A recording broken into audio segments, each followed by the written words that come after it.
Assalamualaikum warahmatullahi wabarakatuh. Hai Puhaba, apa kabar teman-teman dimanapun berada? Mudah-mudahan sehat walafiat dan kita senantiasa dalam keberkahannya. Kembali lagi di channel Ihsan Maulana, sebuah channel yang menghadirkan 3 segmentasi, bincang bola, ngobrol inspiratif, dan review buku. Pada kesempatan ini, tamu istimewa kita adalah Sekretaris Umum Persiraja. Tak asing lagi, beliau adalah Pak Rahmat Jailani. Kita ucapkan selamat datang, Bang. Terima kasih. Sehat, Bang? Sehat, alhamdulillah. Nah, di libur kompetisi ini ada satu hal yang hangat soal Persiraja nih, yang baru-baru ini. Ya. Pertama, kita to the point aja nih, yaitu tentang ketiadaan pemain asing. Sudah fix? Kemungkinan besar seperti itu. Tapi ya akan kita pertimbangkan juga lah masukan-masukan dari fan, misalnya dari supporter dan lain-lainnya, tetap akan kita pertimbangkan. Berarti hingga sekarang 4 pemain asing kita itu berakhir kontraknya Desember kan?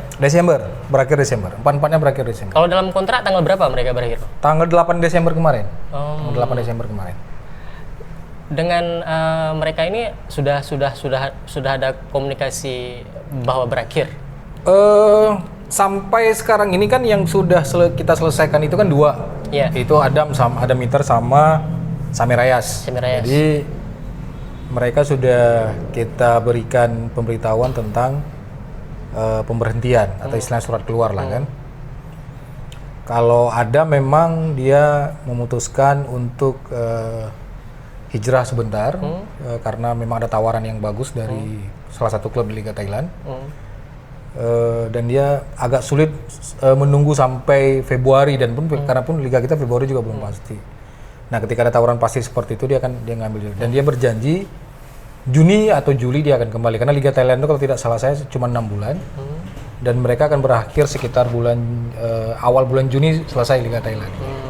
Nah, jadi kompetisi kalau dari bacaan kita terhadap kompetisi 2021-2022 itu bisa dimulai sekitar Juli atau Agustus. Nah, jadi untuk musim selanjutnya Adam Inter mungkin akan kembali ke Persiraja. Mungkin, insyaallah.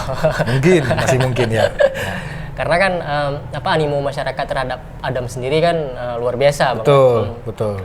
Apa yang kemudian menjadi pertimbangan Persiraja sendiri untuk melepas pemain asingnya? Sebenarnya kan ini kan persoalan profesional ya. Persoalan profesional. Pertama memang satu kontrak mereka sudah habis.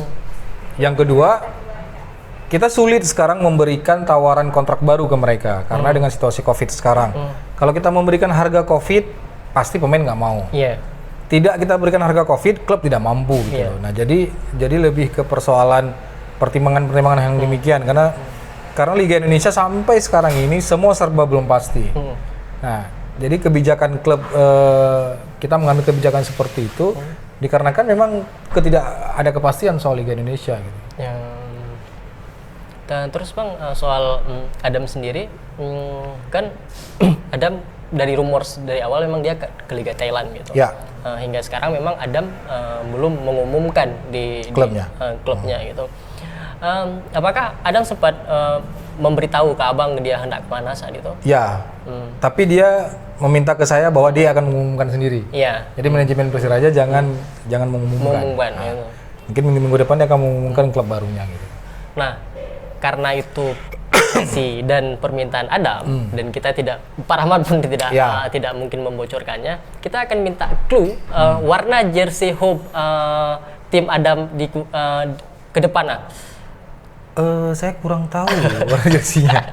Saya kurang tahu karena saya tidak. Dia pernah menyampaikan nama klubnya ke saya, tapi saya nggak cek apa nama.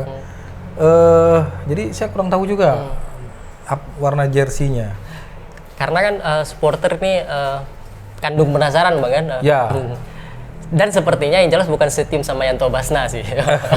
Intinya begini, dia Adam bermain di Liga 1 Thailand, Liga 1 liga utamanya.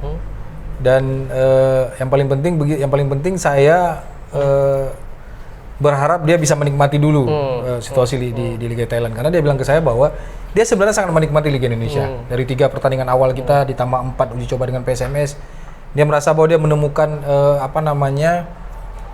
feel sepak bola yang sebenarnya. Ada supporter ramai, kemudian disambut luar biasa gitu kan, kemudian ada ikatan kekeluargaan yang tinggi di Persiraja.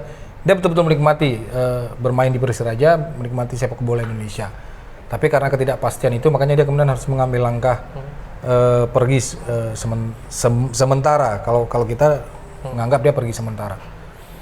Apalagi kemudian dia kan sudah menunggu 9 bulan nih. Iya. Sudah menunggu 9 bulan. Dari April, kita main terakhir itu Februari apa Maret, kurang lebih begitu. Kemudian harusnya bulan 10 kemarin dia sudah jalan, bahkan dia tidak pulang ke Inggris, dia menunggu di Bali supaya dia tidak membebani klub untuk tiket pulang pergi Eropa ke Indonesia. Dia bersedia menunggu kepastian itu di Bali. Dan kemudian dia sudah kembali segala macam. Jadi saya pikir biarkan dia pergi dulu, kemudian menikmati sepak bola baru dia di Thailand itu. Dan saya yakin dia akan kembali ke Persiraja. Mudah-mudahan, dan doa yang sama juga dari para penyita Persiraja. Kemudian soal Sami Ayas kan juga sudah minta surat keluar ya Bang? Iya. Apakah ada bocoran Samir itu akan ke Liga apa? Saya belum tahu. Kalau Sami Ayas memang tidak ada pembicaraan ke Liga apa. Dia cuma bilang bahwa bos saya perlu surat keluar. Saya percaya bahwa salah satu waktu terbaik saya adalah di Persiraja, tapi memang saat ini tidak mungkin berharap lebih di Liga Indonesia. Dia menyampaikan itu ke saya dan ada tawaran ke saya, jadi mohon bos tolong keluarkan surat keluar lah, dan kita sepakati itu. Gitu. Dan khusus untuk Samir, pembicaraan hanya sampai di situ? Hanya sampai situ, dan sekarang dia masih di Bali kalau saya tidak salah. Terus bagaimana dengan dua pemain lainnya? Apakah mereka Van der Leij, saya bisa memastikan kemungkinan besar Bruno bertahan. 90% Bruno bertahan, Bruno Dybala. Dan untuk situasi Van der Leij, harus kita akui saat ini kita tidak punya satu striker yang mumpuni kan. Katakanlah misalnya kita punya Husnuzon, tapi Husnuzon masih sangat diragukan dengan situasi dia tidak pernah latihan selama setahun ini. Kemudian kalau yang striker murni kita punya Andre Abu Bakar satu lagi, tapi kondisi Andre terakhir ini mengalami penurunan, kita akui itu. Dan sepertinya kalau katakanlah Van der Leij mau sesuai dengan kemampuan manajemen, kemampuan kita, kemungkinan Van der Leij pun akan kita pertahankan. Tapi ya tergantung dalam proses negosiasi beberapa hari ini gitu, beberapa minggu ke depan ini. Berarti hingga video ini diambil yang sudah fix keluar 2 orang. Ya. Kalau untuk perbincangan dengan agen Dybala Tele sendiri sejauh mana Bang? Sehingga Abang berani mengatakan bahwa 90% akan bertahan. Karena Bruno sudah menandatangani dokumen. Oh gitu. Sudah menandatangani dokumen bahwa dia akan bertahan di Persiraja sampai musim depan. Karena secara psikologis pun kemungkinan itu nampak juga sebenarnya di media, karena salah satu CS-nya Jefferson di Persib juga bertahan kembali kan? Jefferson juga kembali. Jamerson malah juga kembali. Jamie yang di Madura United. Mereka sih agen? Enggak. Jamie. Cuman CS lah. Iya. CS. Terus Bang, terhadap pernyataan Abang kemarin bambu runcing kan segala macam, itu berarti ada pendekatan baru berarti di sisa kompetisi kita ini ya. Sebenarnya begini, kita siap dengan pemain lokal yang ada. Kalaupun nanti misal katakanlah tidak ada pemain asing sama sekali, maka kita siap dengan pemain lokal yang ada. Yang kedua, saya pikir memang ini waktunya kita mematangkan pemain-pemain akademi kita. Saya melihat ada potensi besar di anak-anak pemain umur 20 kan.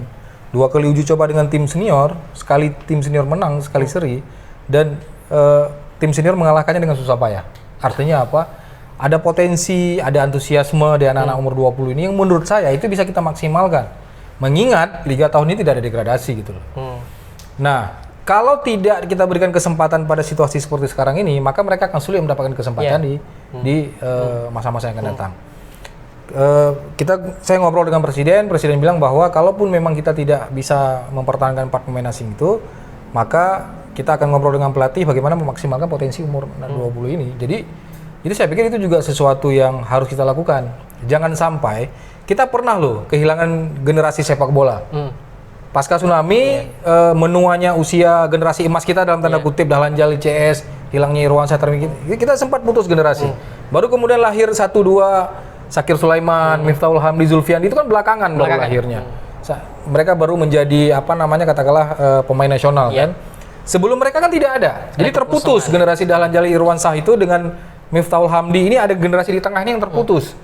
ada pemain bolanya tapi tidak ada yang di level nasional gitu lah. Nah, jadi saya pikir kita menjaga ritme ini supaya tidak terputus. Sekarang ada Zulfiandi, ada Hamid Taulandi, ada Taimisan, dan harus ada yang melanjutkan selanjutnya gitu. Misalnya sekarang di U19 satu pun tidak ada anak pemain Aceh misalnya. Kemudian di U16 kita juga cek tidak ada pemain Aceh misalnya. Nah, ini juga menjadi kekhawatiran Persiraja untuk kita mengambil tanggung jawab bahwa Persiraja juga punya tanggung jawab untuk melakukan regenerasi sepak bola Aceh. Sekarang mulai kelihatan misalnya tim PON kita bagus, kita lolos ke PON misalnya yang sudah 10 atau 15 tahun kita nggak pernah main lagi di PON. Nah, gitu, karena kan Abang singgung soal PON, saya dapat salah satu info terbaru gitu. Kabarnya juga ada sedikit pendekatan terhadap tim PON. Salah satu dari pelatih mencoba menghubungi pelatih PON. Ada kemungkinan untuk menarik anak PON 1 atau 2 orang. Seperti apa? Semua kemungkinan itu terbuka ya. Semua kemungkinan terbuka karena ketika kita melawan tim PON kemarin, mereka juga bermain bagus kan. Kita menang 3-0 tapi menang dengan susah payah. 1 malah penalti walaupun nggak masuk. Semua potensi ini akan kita maksimalkan. Tim pelatih sudah mengatakan bahwa kalau memang kita tidak ada pemain asing, istilah saya pribumi dan bambu runcing itu, ya termasuk misal pemain-pemain PON, kemudian anak umur U20, atau bahkan yang sama sekali tidak ada di PON, tidak ada U20, tapi misal tersebar di mana misalnya, itu juga berpotensi untuk tetap kita ajak. Teman-teman, kenapa ini saya tanyakan? Karena ada info salah satu dari tim kepelatihan menghubungi tim kepelatihan dari PON mencoba membicarakan soal itu. Dan hari ini saya konfirmasi langsung kepada Pak Skum gitu.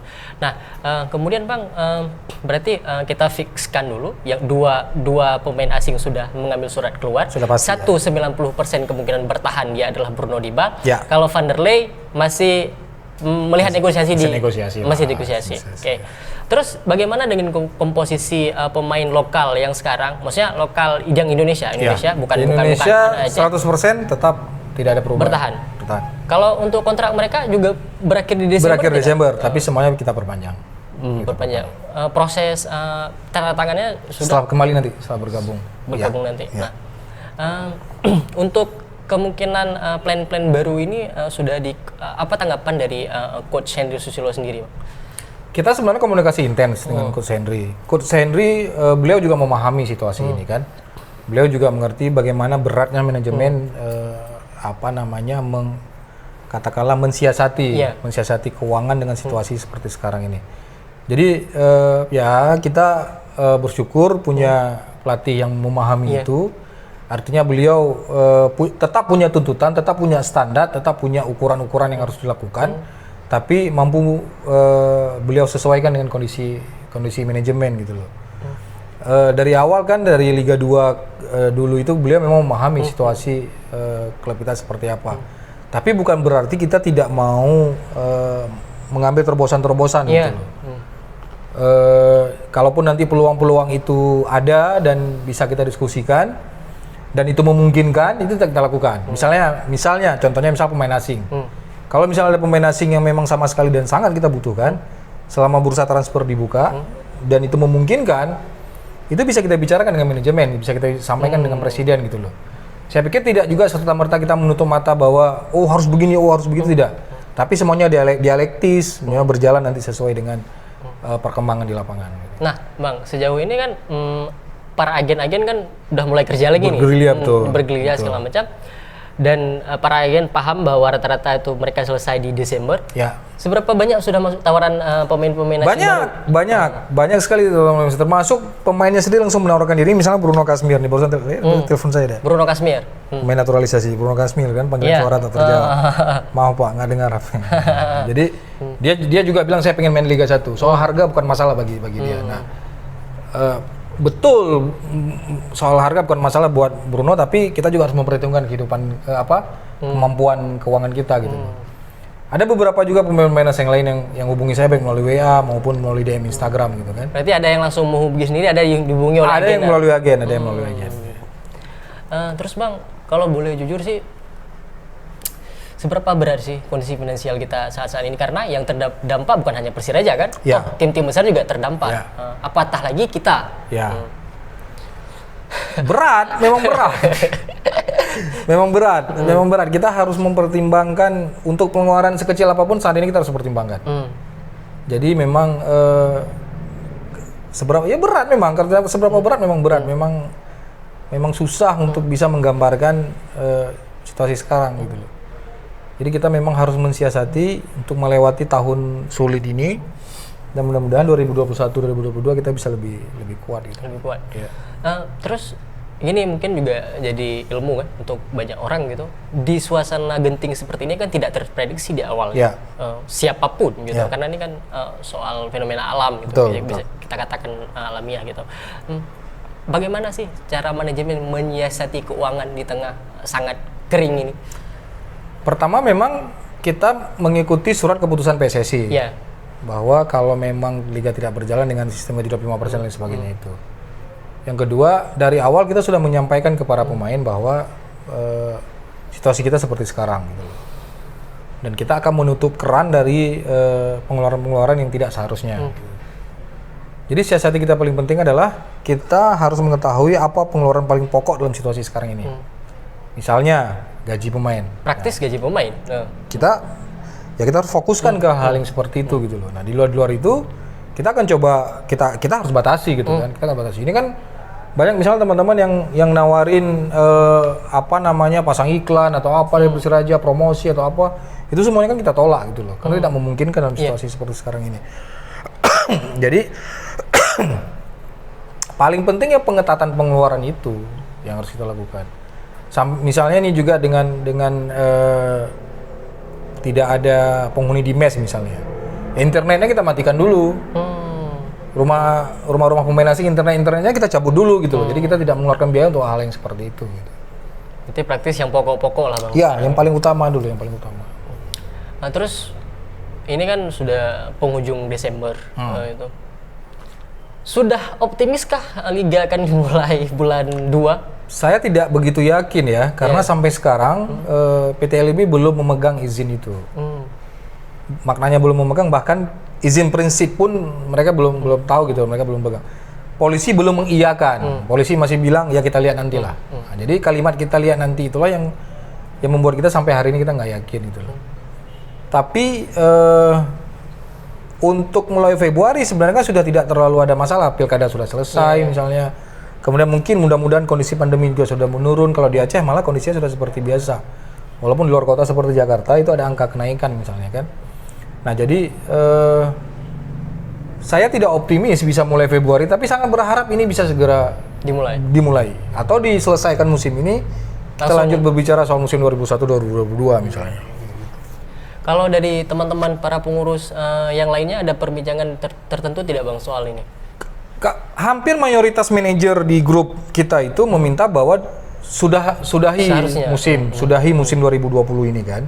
Jadi kita mulai musim 2021-2022 dengan kontrak baru pemain, kemudian dengan musim baru, kita juga dengan pihak sponsor juga kontrak baru dan lain sebagainya gitu loh. Jadi kenapa harus memaksakan kompetisi 2020 ini padahal baru 3 pertandingan. Kecuali misalnya udah jalan setengah musim gitu kan. Nah, tapi mungkin pertimbangan PSSI dan PT LIB soal keterikatan mereka dengan sponsor dan sebagainya gitu loh. Nah, jadi itu hampir banyak klub meminta ya udah nggak usah lanjut lagi, kita lanjut ke musim baru gitu. Tapi sepertinya tidak bisa, kita tak akan lanjut dengan musim 2020 kemarin. Dan seandainya kompetisi langsung dimulai, katakanlah bulan Februari, Persiraja untuk menyiasati banyak hal itu tidak akan melakukan persiapan panjang lagi, Bang? Enggak. Berarti langsung atau 2 minggu sebelum hari H kita mulai persiapan. Maksudnya tidak digeber seperti yang sudah-sudah ya? Enggak.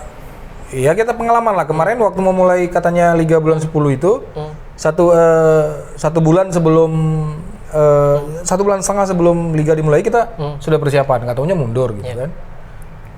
Kemudian kita berangkat ke Jogja, katanya diundur 1 bulan mulainya November, ternyata juga enggak gitu. Dan itu kan menghabiskan biaya yang cukup besar.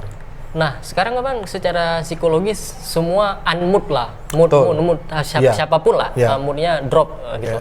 Dan kemarin waktu sebelum dihentikan kembali gitu, kita kan sempat optimis karena persiapan yang bagus dengan target tetap di 10 besar. Dengan kondisi seperti ini, apakah lebih realistis lagi atau tetap di target yang sama? Kalau target saya pikir secara ini tidak kita geser ya, tapi memang kita harus realistis lah. Dengan kehilangan 2 pemain asing misalnya, atau bahkan kita tidak pakai pemain asing sama sekali, ya kita harus realistis lah. Karena tim pelatih pun juga harus menilai ulang gitu kan, kemampuan anak-anak, kemudian terutama persoalan fisik mereka gitu.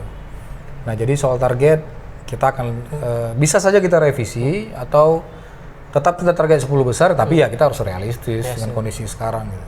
Nah terus Bang, mungkin ini pamungkasnya lah kan, salah satu dampak terburuk ketika hal yang paling ganjil lah, anggaplah kita finish di urutan yang agak-agak buncit kan, dampaknya soal sponsor. Betul, ya. betul. Bagaimana melihat ini? Betul, kita meyakini itu, makanya juga tidak kita lepas 100% juga, karena kita tetap punya target gitu. Tapi kalimat kita harus realistis, itu juga kita sesuaikan dengan kemampuan kita gitu kan. Jangan kemudian kita besar pasak daripada tiang, tapi begitu mau mulai tahun 2021-2022 kita nggak punya uang. Malah kita harus punya uang untuk bayar utang misalnya, mau ngapain gitu kan. Nah jadi dengan sistem kompetisi tidak ada degradasi, bukan berarti kita kemudian pasrah gitu loh, mau menang muka enggak. Tim pelatih juga nggak mau, anak-anak juga nggak mau, mereka juga nggak mau. Mereka kan juga punya keinginan misal bermain di timnas, karena di Liga 1 mereka berpeluang bermain di timnas gitu kan. Jadi tidak akan kita lepas seperti itu juga gitu. Kita tetap akan punya target yang kuat gitu. Terutama meyakinkan sponsor lah bahwa kita ini salah satu tim yang bagus. Nah kondisi sekarang ini kan mengajarkan pengurus itu banyak hal Bang. Iya. Lelah tidak sih dengan dinamika sepak bola banget sebenarnya. Sebenarnya banget gitu loh. Kalau ditanya ke saya kan ini pengalaman saya pertama di Liga 1, kemudian langsung dihantam model seperti ini kan. Tapi karena ini passion saya sebenarnya, dari kecil memang pengen di Persiraja. Awalnya dari jadi pemain, kemudian sampai pengurus, ya mau tidak mau ini kan harus dijalani gitu kan. Saya sebenarnya mendengar curhat pemain aja lelah sebenarnya gitu kan. Ada yang pemain bilang, Pak anak saya sakit, saya tidak punya uang dan lain sebagainya. Kemudian ya klub harus turun tangan apa gitu. Nah sebenarnya hal yang seperti itu membuat kita lelah gitu. Apalagi kemudian di dalam grup banyak juga manajer-manajer yang mulai mengeluh gitu kan. Menghadapi wartawan lagi gitu kan. Ada aja semua pertanyaannya. Muncul isu ada meter, semua pada nanya, Pak ada meter kok. Gitu begitulah. Nah jadi ya tapi mau tidak mau yang paling penting ini menjadi pelajaran penting bagi kita. Karena bagi saya kalau kita mampu melewati krisis seperti ini, maka itu akan membuat kita menjadi lebih kuat. Saya yakin Persiraja akan menjadi lebih kuat karena kita mampu melewati krisis ini. Amin. Mudah-mudahan bos juga nggak unmood ya. Itu yang kita khawatirkan. Mudah-mudahan Pak Degam jangan menyerah. Mudah-mudahan beliau jangan menyerah. Kalau Pak Degam menyerah, nah itu yang kita nggak tahu lagi harus bagaimana. Jadi saya berharap juga teman-teman misalnya supporter, fans atau netizen kasih dukungan kepada Degam bahwa Pak jangan menyerah, ayo kita lewati bersama misalnya. Atau bagi yang punya uang lebih sedikit yang kondisi seperti ini, belanja di store ini, beli merchandise Persiraja misalnya kan. Nah teman-teman, karena berhubung hari ini kita take di store Persiraja, selama pandemi ini kan kita ganti aparel Bang. Betul. Kayaknya penjualan juga menurun ya? Harus kita akui menurun karena nggak ada kompetisi. Jadi kalau ada kompetisi walaupun pandemi di Aceh tetap laku sebenarnya. Kemarin begitu bulan 10 kita mau mulai kan peningkatan meningkat. Setelah liga batal lagi jadi menurun lagi gitu. Nah kemarin kita ganti aparel dari MBB ke Edok. Terus kontrak Edok ini sampai kapan Bang? Karena ada isu kalau sana jadi bulan Januari bakal berganti aparel lagi. Enggak. Kita akan selesaikan musim kompetisi ini dulu. Oh gitu. 2020-2021 nih. Kita akan selesaikan musim kompetisi 2020. Nah teman-teman, terhadap segala penasaran, terutama highlight-nya tentang pemain asing, apa yang disampaikan oleh Pak Sekum tadi, Pak Rahmat Jaila ini saya rasa sudah cukup jelas. Ya. Dan ya seperti biasa, ini juga menjadi medium untuk teman-teman wartawan juga menulis. Silahkan dikutip. Saya rasa cukup utuh. Ya, satu pesan yang ingin saya sampaikan bahwa tidak ada pemain yang lebih besar dari klub. Jadi itu yang harus diyakini dan dipahami. Musim 2019 Liga 2 kemarin kita pernah kehilangan pemain kunci. Kehilangan Fias Riza, kehilangan Asep Budi yang kita anggap sebagai pemain kunci. Tapi toh kita promosi. 2020 ini juga kemudian kemarin kita tanpa Andika Kurniawan yang para netizen menganggap salah satu pemain terbaik kita. Toh 3 pertandingan awal kita belum kebobolan. Artinya mau saya sampaikan adalah kehilangan ada meter untuk musim 2020 ini bukan saya pikir segalanya. bukan dari akhir dari segalanya. Tidak ada pemain yang lebih besar dari klub. Toh Ronaldo bisa pindah dari Madrid baik-baik saja gitu loh. That's point. Jadi saya harap tetap mendukung Persiraja seperti biasa. Biasa. Tapi memang sepertinya fitrah Persiraja seperti itu ya, hilang kunci. Mungkin menjadi lebih bagus. Atau muncul atau lahir pemain-pemain baru gitu kan. Teman-teman, mudah-mudahan apa yang disampaikan oleh Pak Rahmat dan di Bincang Bola kita hari ini membuka kotak Pandora yang selama ini menggantung pertanyaan teman-teman karena hasrat ingin tahu banyak hal juga, kecintaan terhadap Persiraja juga. Apa yang kami sampaikan mudah-mudahan ada manfaatnya. Bila teman-teman menyaksikan ini menilai ada banyak ilmunya, silakan tekan tombol like, subscribe, and comment. Tapi jika Anda merasa banyak tanda kutipnya, silakan tekan tombol dislike. Pak Rahmat Jailani undur diri, Ihsan Maulana undur diri. Sampai jumpa di lain kesempatan. Assalamualaikum warahmatullahi wabarakatuh. Ciao.